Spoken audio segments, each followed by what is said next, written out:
Lexie Natasha tweeted and was just saying a bunch about pride and how proud she was of this team. Have you kind of had similar emotions the last couple days, and how do you balance that with a very painful? No one in the WNBA and NBA expected it. A player who questioned every shot she hit and privately feared that today would be her release, barely managing to secure a spot on the squad throughout her first 2 seasons. Then, almost instantly, everything changed. In addition to going through the biggest transformation in women's basketball history, Lexie Hull became one of its most fascinating stories. And now, after living through the Caitlin Clark storm for years, she's finally spoken up about what it's been like. Not the polished media version, but the real one. She revealed something that nobody quite expected to hear before any of this made sense. You also need to understand where Lexie Hull was before Caitlin Clark came into Gainbridge Fieldhouse. Hull was chosen by the Indiana Fever as the 6th overall choice in the 2026 draft. On paper, it sounds like a dream. 6th place overall top 10 Optionsis Stanford alumna who had earned a national championship, 3 All-Pac, 12 selections, and the Class and Elite 90 honors for her outstanding athletic and academic performance in her last season. This was supposed to be the starting point rather. It turned into a slog that most outsiders never really observed because of the poor Fever during those early years. Not nearly as good. They had losing seasons and missed the playoffs entirely, making them one of the worst teams in the league. But Hull was forced to battle constantly to be on the squad, a situation that no young player wants to be in. Every single night was important. Each thing has an ill significance. She knew she was acting scared. Over her first 2 seasons, she averaged less than 5 points a game. In her second season, she played more than 20 minutes every night, yet she only managed 6 points. The numbers are correct. Something was holding her back. Hull would later determine exactly what that object was. Few athletes are ever willing to discuss those early years in public, but she did. Check out what she told Glamour magazine. There were moments when I felt that if I didn't shoot, I may be benched or cut. Someone with outstanding credentials, a Stanford graduate, and a top 10 draft selection are all laying awake, legitimately fearing that one missed shot may end their careers. That was the reality of being on a losing team with nothing to ease the pain. She said that those early years were really nerve-wracking. A losing culture, no playoffs, no margin for mistake. The stakes were too high to overcome. As a result, everything mattered. Moreover, that kind of pressure has an impact on more than just your shot. It gets into your head. It changes the way you move, think, and breathe on the court. But something happened that changed not only Lexie Hull's career, but also the franchise's whole trajectory, and even the American women's basketball landscape as a whole. It was stifling Hull, and the Fever was going undetected by everyone outside. The Indiana Fever selected Caitlin Clark as the 1st overall choice in the 2026 WNBA draft. In case you need a refresher, here is a quick summary of Caitlin Clark's character at the time. Regardless of gender, the most decorated scorer in NCAA basketball history. A player who single-handedly made Big Ten women's basketball a must-watch event, destroyed decades-old records, and transformed Iowa Hawkeyes games into sellouts and national televised events. The WNBA as a whole was about to see if the excitement around her, which had never been witnessed for a women's basketball player, was real. It was sincere. Her status as the league's most important player was cemented by her record-breaking fan involvement and productivity during her first campaign. Suddenly, the Indiana Fever became the most talked about, controversial, and highly regarded team in the WNBA. Everywhere they went, there were sold-out crowds, national broadcasts, and a media frenzy. Caitlin Clark was wearing the Indiana Fever shirt, and Lexie Hull saw it all. Nobody actually talks about how Caitlin Clark has affected her coworkers. There were other factors besides visibility. Larger crowds, sponsorship agreements, and the cameras that followed them weren't the only factors. The biggest difference, according to Lexie Hull, is what happens within the lines throughout a game. Something that is essentially invisible unless you know what you're looking for. Caitlin Clark has a different viewpoint on the floor than almost everyone who has ever played this game. She has a great vision for the court. Her depth is unique. Coaches are also motivated by the way she attracts defenders. Open perimeter shooters with no obstacles in their path. For someone like Lexie Hull, who had tortured herself over every shot attempt for 2 years. It was nothing short of liberating. Hull's depiction of the transition takes on a new significance when you take into account what came before it. After Clark arrived, she said with confidence, "I know I'm going to get open shots, but I don't need to be worried about whether they go in or they don't because I've put in the work to set myself up for this, and I'll live with the outcome." That's freedom. The numbers supported the type of freedom that is only achievable when the pressure valve is finally opened.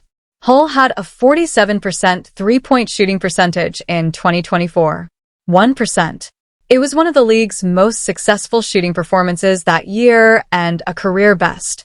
Those looks resulted with her three-point percentage dropping back to 36.7%, which was precisely where she had been in college before to Clark's passing.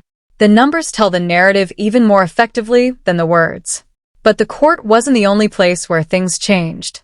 The story gets much more fascinating at this point. The reason for this is because the off-court relationship between Lexie Hull and Caitlin Clark caused controversy, garnered media attention, and became one of the most talked-about topics in women's sports. When Clark was picked, many truly concerned how she would adjust to a locker room full of strangers. During her 4 years at Iowa, she had played with Gabby Marshall and Kate Martin, her childhood colleagues. When she arrived in Indiana, she was the new face of the brand in a room where everyone else had already established connections. The concern was real. Would she fit in well? Would her interest insult the present players, or would they embrace her? And this is what really happened. Almost immediately, she and Lexie Hull fell in love.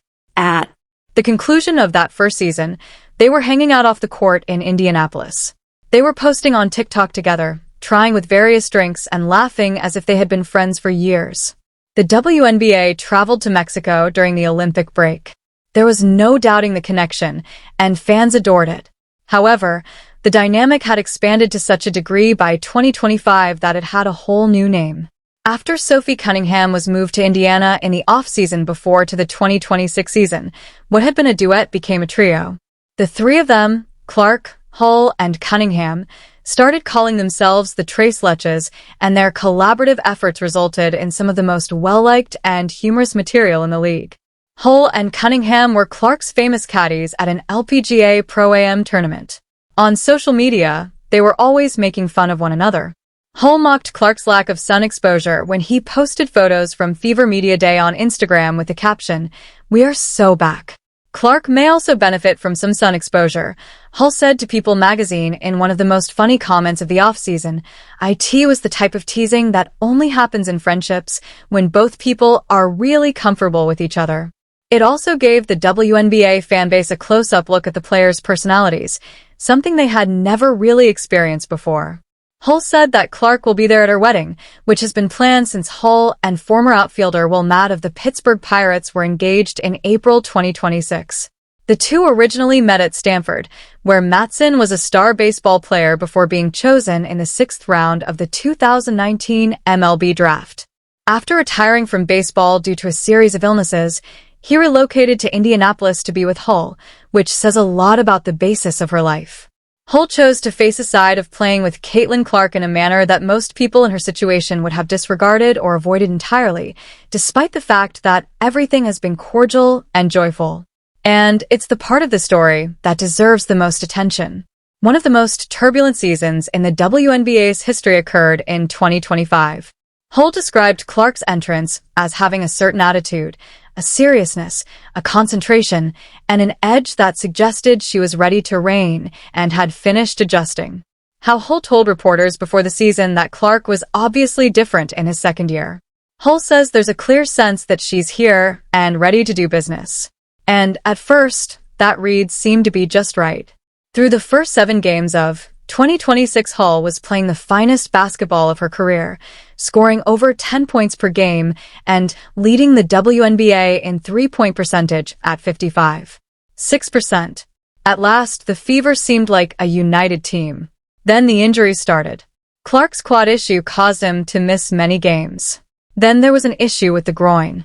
Another soft tissue problem followed. On July 15th, during a game against the Connecticut Sun, Clark sustained his 4th injury in a matter of months, which resulted in one of the most heartbreaking images of the season. Clark seemed to be holding back tears as she exited the floor, leaned her forehead on the basket structure, and sat on the bench with a towel over her face after giving it all and seeing everything come apart. And Lexie Hull was seated by her, just like a real friend does when words can't express how they feel. Hull later spoke openly about Clark's leadership role at the time. "Why me?" questions. She was angry that her body would not comply even though she was working harder than anybody else in the building. It was a difficult chapter. Even though Clark missed a significant amount of the season, the Fever still managed to win.